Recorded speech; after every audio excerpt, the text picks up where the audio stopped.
You're listening to the League Bound Podcast. Coming again. Oh, mercy. Your source for weekly coverage on the future stars of the NBA. Gives it to Jenkins for the championship. I'm your co-host, Jake Schrantz. And I'm your co-host, Branden Blue. With production for the podcast coming from Broderick Wilkin. With the first pick in the NBA draft. Hello, and welcome back to the League Bound Podcast, where we break down prospects and the best players in college basketball while talking about breaking news in the college basketball world and giving fresh and unique takes. I'm your co-host, Branden Blue, and here with me is my co-host, Jake. How are you today, Jake? Brandon, I am doing excellent today. You know, March Madness is finally upon us this weekend. Selection Sunday coming up real quick. It's been an amazing time. Brody, how you doing, man? I'm doing good. Spring break's coming up for us, so some planning around the podcast. I mean, we had to do it early just because of that. Not only that, we got Selection Sunday coming up. Mere days out. It's very exciting in that regard.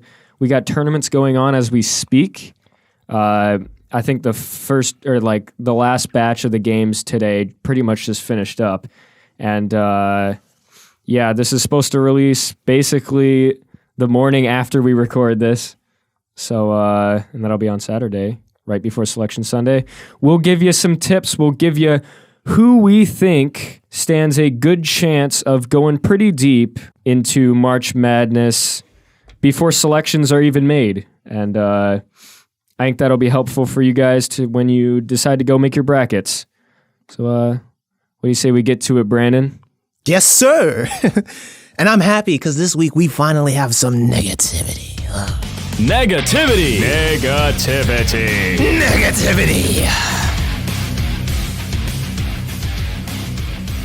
I was sad last week after we didn't have any, but we had some today, or Tuesday, I believe, in the Wagner versus Bryant NEC championship game. Ugh. I got a text from my mom. You know, I don't remember what game we were watching, but she's like, Brandon, negativity on ESPN2. I turn and I see the whole student section's cleared out. I'm like, man, what happened? But it wasn't a fight amongst the players. Nah. It was a fight amongst the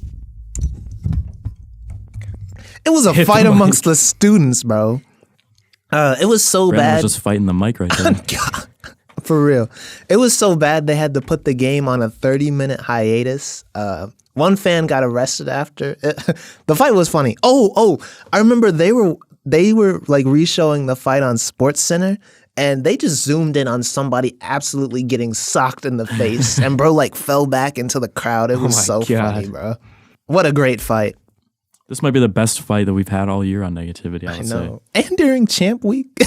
I mean, I feel like it always can get a lot more nasty when it comes to actual fans because, you know, they aren't really held to the same standards of players, and a lot of the times players will find themselves stopping themselves. But I mean, if you're a fan, what do you got to lose sometimes, you know?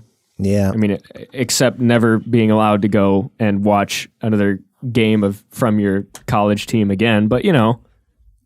I also don't think it helps that they were getting blown out. So, Peter Kiss destroyed them. Yeah. Well, I'll talk about him a little bit later.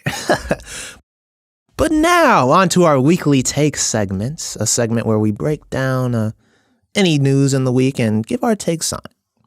But March Madness is coming up, so we figured we'd do a little pre-Selection Sunday predictions. For sure. And can I talk about one thing? I'm a little too proud of myself, but last week I did say when it came to the Big Ten tournament, which has been pretty wild so far, I really said, and I thought anyone could really take it. It was up for grabs for anyone. And what do you know? Michigan State, as I said, pulled in. I didn't say they'd beat Wisconsin, but I said they could make a run, and so far they have. Yeah, that was really funny to see happen this week, just because, I mean, very rarely does something just get spoken into existence in college basketball with how random stuff can happen. So kudos to you, Brody. You had that one on lock. But getting into some sleeper teams now here for March Madness, we're going to be bringing you some teams that, you know, we think you should keep your eye on and maybe favor in some of the matchups. in your brackets. So, Brandon, do you want to do your first teams? Oh, yes. None of mine are really that crazy picks, but these are some teams that I feel like are outside of the top 10 right now that people are definitely sleeping on. And my first one is Arkansas. I just want to talk about the fact that, coming into the season, I believe that this team was like, they weren't just like a top 25 team. I know I've said this a million times, but they were like top 15. But, they had some early struggles, and they kind of fell off the map. But they literally put everything together as soon as they stepped foot into the SEC play. And that game against Auburn really just impressed me so much. It just shows how tough and gritty of a team they are. And I feel like they have the exact makeup to go deep in March Madness. And they've shown us that that's what they have. Last year, they had Moses Moody, or they lost Moses Moody and a few other guys, but they still have a lot of returning players like J.D. Note, Jalen Williams. So I'm very high on them, and I think that they're going to upset some people. Right now in bracketology, it looks like they have a pretty nice path, and they could potentially see Gonzaga. Yeah, and today, even for even for Arkansas, they had Chris Likes just going off in the second half and just putting LSU away. That was really impressive by him. I hope they win the SEC tournament. But going on to my next sleeper take, I have Texas Tech. Just looking at them play really all season and seeing them go up against Kansas, I feel like they are a very scary team just because they play so well defensively. And just today, they held Oklahoma to below 60 points and in the 50s, and that's not really something you see a whole lot now in college basketball. So I feel like they are a very, very scary team. Also, they have a lot of shooters, so... and right now in bracketology, obviously this may change. They are lined up with Arkansas. It sucks that my two sleeper teams are projected to be in the same side of or in the same region, but I genuinely think that both of these teams could make the Final Four. Yeah, that could be maybe the best game of those early rounds. But moving on to my two teams here, I'm going to go with San Francisco out of the West Coast Conference. They put up a really impressive performance against Gonzaga, even in a loss. Gonzaga, one of the class acts of college basketball, one of the best teams. So I think, them being able to show up and almost take down Gonzaga in the tournament this late in the season, I think is a really impressive performance by them. Let me find them in the thing here. So right now in bracketology, as we're recording this, they're lined up with Colorado State as a 10 seed. So, Colorado State has been pretty solid this year as well, but I think San Francisco, if they can stay hot, stay how they've been playing, especially defensively against Gonzaga, they could pull off that upset there. And then my second team is going to be Davidson. They're currently matched up with Ohio State on ESPN's bracketology, which, again, it could change. And something that would be crazy about this situation would be, could OSU actually go out in round one 2 years in a row? We all saw it last year. Oral Roberts, Max Asmith, they got the job done and took out Ohio State, and that would be crazy if Davidson, with Hung Jung Lee and the team alike with that, if they could take down Ohio State first round again. I wouldn't even be surprised if the coach is on the hot seat after that, honestly. Mm-hmm. I agree with you, Jake. I think that's something that we could see again. This Ohio State team hasn't really been consistent all year, so. But now... not our sleeper teams, but our teams that we think are going to get upset. For my first pick, I have Alabama. Watching them kind of all season long, they were one of the teams in the SEC I've kind of watched the second most, I'd say. But there are times they look like a team that could go to the Final Four, and then times where they just look like an average team. And after that loss against Vanderbilt early in the SEC tournament, I'm not thinking, they're going to have too much success in this tournament, especially when you look at the bracketology. Obviously, this may change, but Alabama is projected to play Michigan, and when you have to play a team like that, who I wouldn't really say is necessarily a bad team, I just don't see them making it out of the first round, let alone this the first weekend. So next, UCLA. I know me and Jake can kind of collab on this because we both have opinions about this. But UCLA was a team last year that they struggled last year, but they just kind of got hot at the right moment. And I kind of went back and looked at some of their game footage, and so much of their game plan was really just isolation ball with Johnny Juzang and Tiger Campbell and all those guys. And it's just, now I think when you've had a year to prepare for them and you kind of know what to expect, and it's shown in their recent struggles, they're just a team who I don't really think is prepped to make another deep run in the tournament. Yeah, let me just go off on UCLA real quick. So last season, a first four team in, and they get to the Final Four. Very impressive, but that ranking shows the actual true ranking. If you're not going to be legit in the tournament, we shouldn't be giving you the same amount of respect. I'm sorry. You come into this year, you pick up Peyton Watson, one of the best recruits in the nation, and he doesn't do basically anything for you. So if you expect us to stay hot on this team, I don't know what you've been watching all year. I have no confidence in this team, basically. They're a 4 seed right now against Princeton. On ESPN, they're in the same 4 first teams with Iowa. Iowa is going to absolutely smoke them, even if they take down Princeton. So good luck to UCLA. I hope you prove me wrong, but I'm going to say RIP early. And the third team we have here for upset teams is Ohio State. I mean, last year they got kind of upset. And personally, I would not be surprised to see them get upset again. And that's mainly, as we've all kind of seen and observed here, they've lost to Michigan, Nebraska, and Penn State recently. I think that Nebraska loss they had really kind of showed how much of a hot and cold team they are. And I really think they had some great games where they would close up on big teams, but they've kind of had a cold going recently. And I think they have the history behind not performing too well in March Madness. And I think it would not be a bad idea to not bet against them, but I wouldn't put them too far in your brackets. And now moving on, we saw some top teams lose today and yesterday in their conference tournaments. Baylor lost yesterday to Oklahoma, and today Auburn lost to Texas A&M, I believe. Yes. So I just kind of wanted to talk with Jake about which do you think is a more surprising upset, Baylor or Auburn? Man, this is tough because both teams lately have been kind of, iffy in terms of consistent, play. But Auburn it's just a really tough loss. One of the best teams in the country with maybe the best freshman in the country in Jabari Smith. You have KD Johnson, he doesn't hit a shot all night, and he takes double-digit attempts. I think he had 14 or something. That's just unacceptable. So, I don't even know if that's a shock anymore if KD Johnson doesn't show up.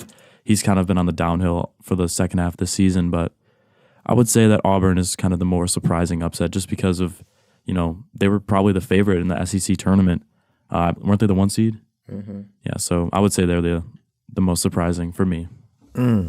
I think I'm going to have to disagree here. Just because Auburn recently, they've been a struggling team, and, I feel like you go back and look at them and some of their success. I think there's just been so much times when they've kind of relied on, I guess, Wendell Green and Jabari Smith to get hot.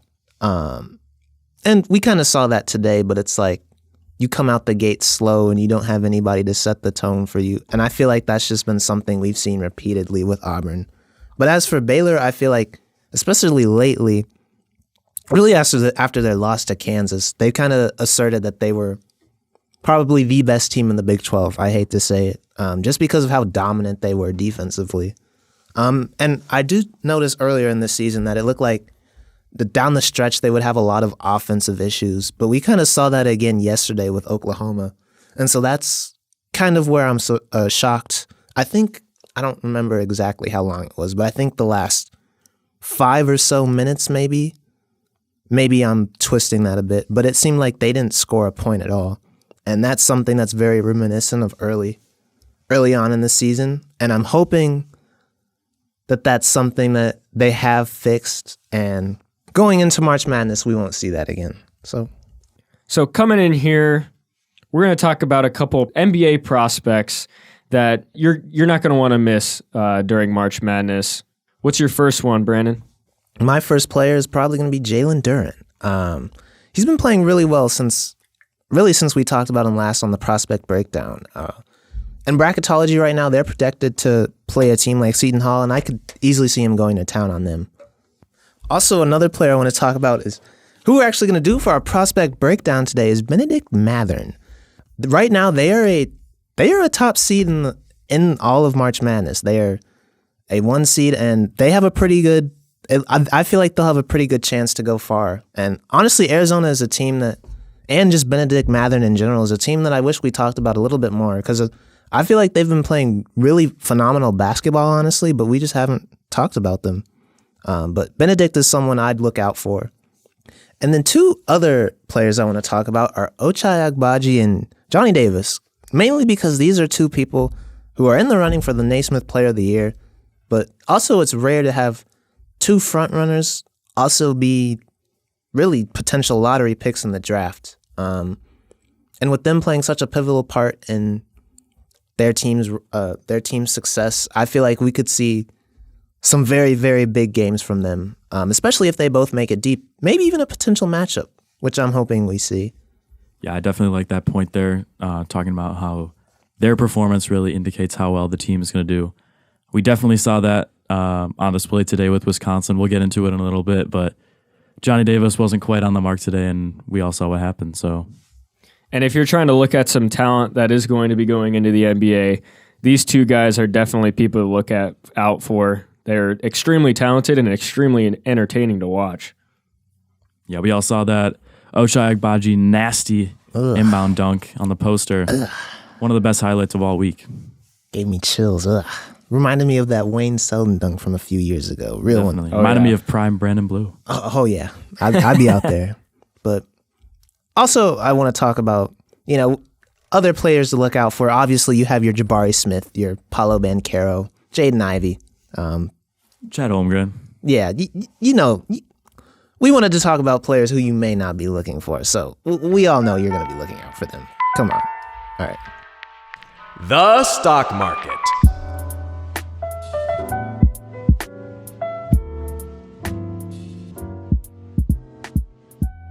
But now, moving on, it's time for the stock market. Yeah, so the stock market, as everyone knows, is my favorite segment on the show. It's a segment where we talk about a couple players where we think their draft stock has gone pretty high in these last few weeks or so, and then we also have one player who we think their stock has dropped recently. So for my first stock up player of the week, it's going to be Ty Washington out of Kentucky. He had 25 points in their win today over Vandy. Vandy took out Alabama, as Branden said earlier. They were kind of hot coming into this SEC tournament play. But, Kentucky kind of put their foot down with Ty leading the way on offense. Branden, do you think he is the best point guard in the class right now? No. I'm sorry. No. Fair enough. Either way, he's still a great point guard.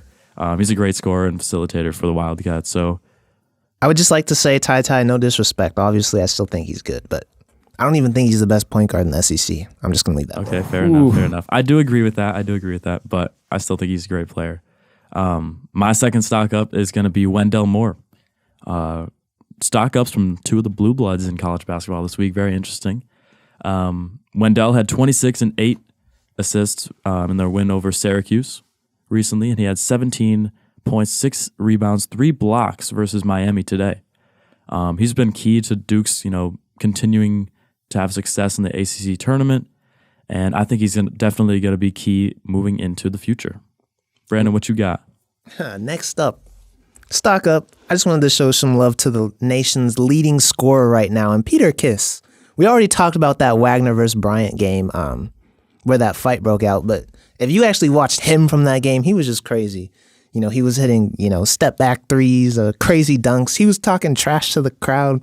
It was a phenomenal performance. And I'm sure that gets scouts just, yeah, going crazy for him. So probably not going to be high on the radar.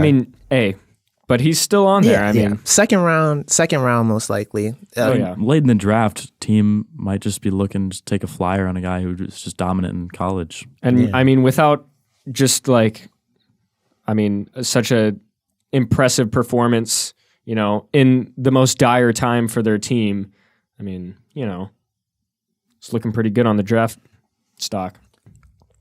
But that's a very interesting matchup. Bryant's Peter Kiss against Arizona, who has a number 1 seed. Predicted as of now. It could change. Yeah, that is an intriguing matchup, if I must say. Ugh. Okay, but now for our stock up, my next stock up, I have another, most likely a second round pick, Trace Jackson Davis. But I think Trace. He's got his weaknesses. I gotta give him props. Don't do man like that. Coming into the Big Ten tournament, you know, many people thought that they probably weren't going to make it just because they lost that game against Purdue. But now they've worked their way back into the March Madness tournament, if the projections are correct. And he has been a pivotal part. He has been going to work in the paint. Shout out to my guy Bobby out there, because I know these Indiana games have been putting him in mental pain. But 24 points versus Michigan, 21 versus Illinois, and now they're in the Final Four. And as Brody kind of talked about earlier, the Big Ten is up for anyone's grabs right now. Both Michigan State and Illinois were knocked out, and they were the top 2 seeds. So anybody can win this Big Ten tournament right now. Did you say Michigan State? You mean Wisconsin?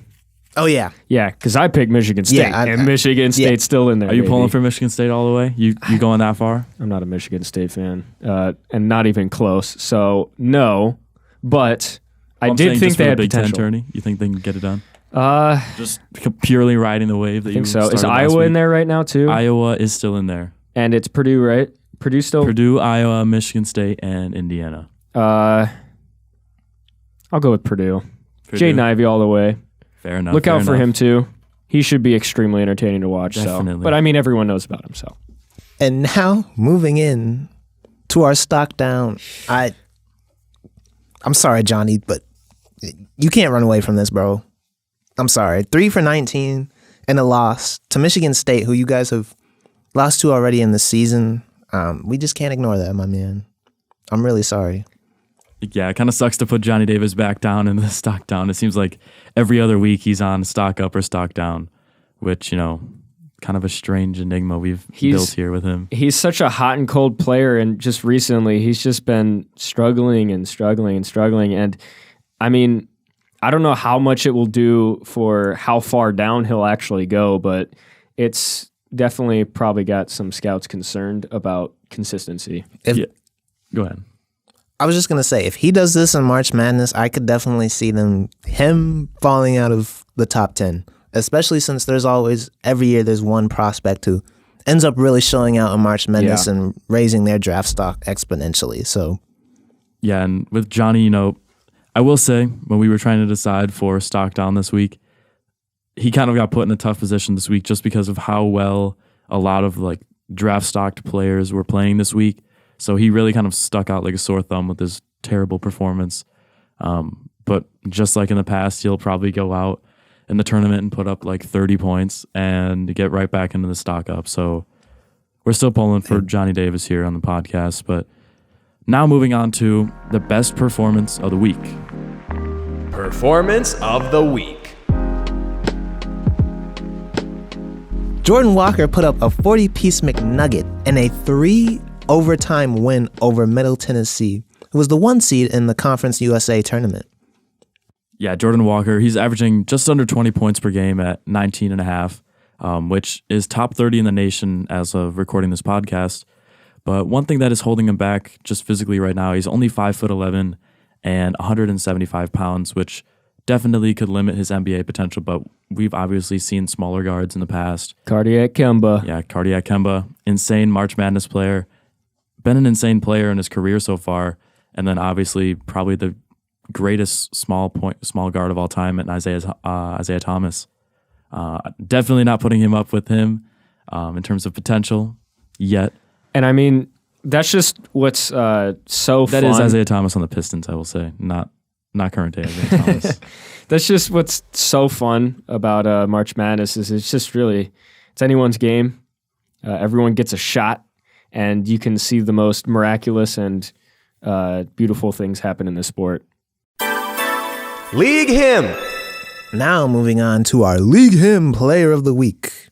Armando Bacot, congratulations. You have earned it. Yeah, I think is this the first time we've talked about Armando on the podcast? I believe so. But yeah, he had 19 points, 14 rebounds, and a tough loss to Virginia Tech today. Virginia Tech was hot, but he's one of the best rebounding bigs in the entire country. Just over 12 rebounds a game, which is third in the nation at the time of recording. He's kind of an upperclassman here for UNC. He's been developing over the past few years, and I think this year is finally going to be his time to take his talents to the NBA and show out. Where do you guys think he's going? In terms of round range? He's kind of an interesting player to look at because I don't think he's top 5 even in terms of centers for NBA potential right now, but he could probably go somewhere in the second round and find a comfortable spot on a roster. He's someone where I think just draft combine is really going to determine, I think, whether he rises and falls, just because I feel like that's kind of the formula for what happens with a lot of players like him. Plus, I could definitely see some teams in the second round just valuing his experience. As an upperclassman, he's very consistent, especially rebounding the ball, which is something you can always use on a roster. Huge, yeah. Prospect Breakdown. And now for our prospect breakdown. Bennedict Mathurin, it is your time. Bennedict Mathurin is a 6'6", 210-pound sophomore and a guard/forward out of Montreal, Canada. But for high school, he didn't actually go to school. He played at the NBA Academy in Latin America, which I thought was really interesting. And he averaged 17.3 points a game, 5.7 rebounds, and 2.4 assists this season. So getting into our prospect breakdown, some strengths for Bennedict. He's an elite shooter coming off screens and the catch and shoot. And he also has a really good transition pull-up shot. He gets up like nobody's business. Like when nobody's around him, it's so disgusting. Like, man, he's a sophomore actually, which I just want to point out. I think it's crazy how many of these top 10 picks are actually second years, which I think goes to show just how important staying that extra year can really be for your game, and not to rush things. But anyways, you look at some of his freshman's highlights. Those dunks he had were just crazy. I got up out of my seat, and some of them I already knew were coming. But to see the jump that he's made this year, where he's actually furthered his game and become someone who can play off the screen and just knock down shots and even become a little bit more of a ball handler, that's something that's really promising to see. And I think that shows that he's going to be a really coachable player at the next level, and which is something I think scouts will take note of. But speaking of him being a ball handler, though, he's not really the best. He's not like a Steve Nash or John Stockton when he gets into the paint off the pick and roll. But he can make some really impressive reads, and that's something that I like to see. Also at 6'6", he's a beast on the boards, and he has some good athleticism, as I talked about. So, that's something that scouts are looking at the next level. Long and agile is just a formula for him to really become a modern-day 3-and-D player at the next level. Before in the NBA, 3-and-D players were kind of just people who stood in the corner, caught and shoot. They might come off screens, and they could guard people. But with somebody like, Bennedict, I feel like he's kind of shown the direction the league is heading in. Players now are becoming more and more athletic, and they're becoming more and more skilled and crafty. And although he's not the best at it, he does operate a lot off the bounce. And I think, it kind of reminds me a lot of Tim Hardaway specifically, who's a good 3-and-D guy. I really like that comparison. Yeah, because you think about him, he's a role player who can create his own shot, and he can give you a little between the legs step back cross, or he can just take almost anyone in the league off the dribble. I feel THJ is like, from when he was young to whenever he retires, that's the type of player that is just never going to be without a job just because of what they can bring offensively. Yeah. And that's somebody I could see Bennedict closely modeling if, this is where I'm going to get into his weakness, if he becomes somebody who can be a little bit more effective of a player off the bounce. I think it's nice that he's showing us now that, he's willing to try and make plays off of it. But, he's not shooting it at a very high clip. But, that's something, as I talked about earlier in this breakdown, is that, he's been someone who's shown that he's coachable and that he can, make improvements. And so I think at the next level, that's something we may see from him. Yeah, and coming in here for Bennedict Mathurin, just looking at his game log specifically, this season he's had 12 20-point games, including a career-high 30 against Illinois, who, if you know anything about college basketball recently, they're one of the top teams in the entire nation for the last few years or so. So I think that just goes to show how consistent he is as a scorer. Looking here again, he only had 3 games where he was not in double figures, so that also just goes to show how consistent of a scorer he is. But one thing I would look at him with him, Brandon said, improving off the bounce, and I think that definitely shows in the free throw attempts a game. Only getting to the upper end of his game, getting about 4 free throw attempts, so really only getting to the line twice a game. I think that's something that is maybe one of his bigger weaknesses right now, because if he can start improving on that, maybe getting up to 6 to 8 a game, that could improve his average up to 20 points a game very easily, and he could become a dynamic scorer in the NBA. Yeah, that kind of tags on to my other weakness that I have. It's just he's not really that physical of a player on the offensive end. He'll take it to the hoop, but he finishes best when there's nobody around him. He's not like Jaden Ivey, I'd say, or somebody who's just gonna rise up over anyone. Like, he does need a little bit of space. He doesn't really finish well through contact, which is crazy because his frame is pretty solid for the NBA. Yeah.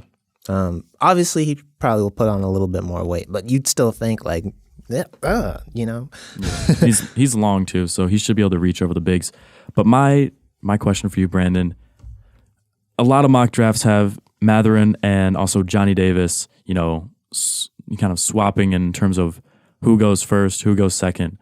I want to know, would you draft Bennedict Mathurin for sure over Johnny Davis in the moment right now? I think right now I would, yeah. Just because I feel like whenever I've seen Johnny Davis, I'm just kind of like, I just don't see much wiggle room with him, That might be a bad take, but I don't really care. Also, like I said, Bennedict, I feel like, there is areas he struggles at, but I feel like he can improve in those areas, Whereas Johnny, it's kind of like, I feel like he's kind of more, his game style is a little bit more physical, and I think when you get to the NBA, that just kind of puts a caveat on how much you can do. But I feel like Bennedict plays with a little bit more, like I said, as we just talked about, he's not really as physical as he could be, and he's more of a shooter. So I think I'd just draft Bennedict over him because of that. And then let me just play devil's advocate here, because I personally would draft these two guys over him. But, looking at these numbers, Jaden Ivey and AJ Griffin only getting 10 points a game right now. Bennedict Mathurin at 17. They're both known as kind of perimeter shooters. Jaden Ivey, he's also getting outscored by Bennedict Mathurin as well. So what separates those two guys from Bennedict Mathurin, do you think, that just makes them higher drafted? AJ Griffin, I feel like he's the same height as Bennedict Mathurin, but he also has more, I guess, frame to him, and he's already kind of a better shot creator than he is, I would say. Plus, when you talk about Jaden Ivey, he's just so much more explosive, and he kind of has the same, I don't want to say same weaknesses, but he's not really the best shot creator, but you can see that he's coming along. And I think Jaden Ivey's just a lot further ahead in his progression as a player. He seems like he's a lot more comfortable off the bounce, with his handle too. So that would probably be the biggest difference between him and Mathurin. But with that being said, Mathurin is definitely a top 10 player in this class, no question. Yeah. So Bennedict Mathurin is kind of a player we haven't talked a lot on this podcast, especially in comparison to all of the other lottery picks. He's kind of silent he's been silent for us for quite a while and slowly rising without us really covering him too much. So I kind of want to hear from you guys. Where do you think he'll place in the draft, that kind of range? And who do you think would be the most interested in him as a player? I definitely see him as a top 10 pick, as Jake said earlier. Personally, I think he'd probably be my 6th or 8th. Well, yeah, I'd say somewhere in the 6 or 8 range. And as far as where I'd see him going, I really like him with Indiana, just because they have Chris Duarte and they just got Tyrese Halliburton, and I think they would complement him so well. Not just because they have a good backcourt, but they also have a big man in Miles Turner.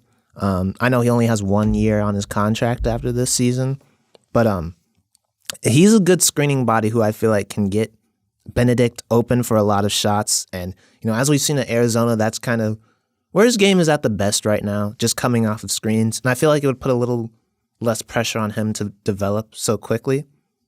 Plus in Indiana, you have Buddy Hield there as well, who's renowned as one of the best shooters in all the NBA. So if he wants to get minutes trying to take Buddy's spot, he's going to have to show that he can consistently shoot the lights out from outside. Mm-hmm. Definitely. And I think it kind of helps him almost being like a little bit lower and not being those desperate like 4 teams that just, you're getting every minute and you're getting every expectation. I think he'll have a little bit more wiggle room to develop, kind of like he did in Arizona, and how he gave himself a second year to develop, proved that he can grow. And I think teams that are picking him are going to be teams that are willing to give him some time and want to see him kind of blossom, I guess, into an even better player than he already is. Yeah, and for my fit here for Bennedict Mathurin, Tankathon currently has him going to the Portland Trailblazers, which I think that's a decent fit. No CJ McCollum anymore. Anthony Simons and Lillard in that backcourt. Simons is good. Lillard is good, obviously. But they could use some shooting on the wing, especially with, obviously like CJ McCollum is gone. But I would like to see possibly Bennedict Mathurin going to New York because, they have Quentin Grimes. They have Emmanuel Quickley. But I think Mathurin could kind of just straight up out-talent most of those guys.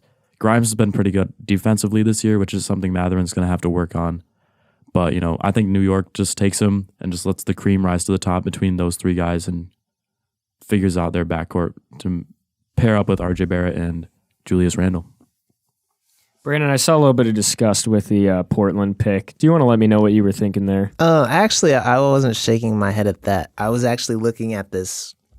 I was looking at Tankathon, and I was thinking about, just the possibility of him going to Orlando, which is a place that already has so many guards. But I feel like, now that I'm thinking about it, I feel like him just in the shooting guard role, or even the small forward role, wouldn't even be that bad.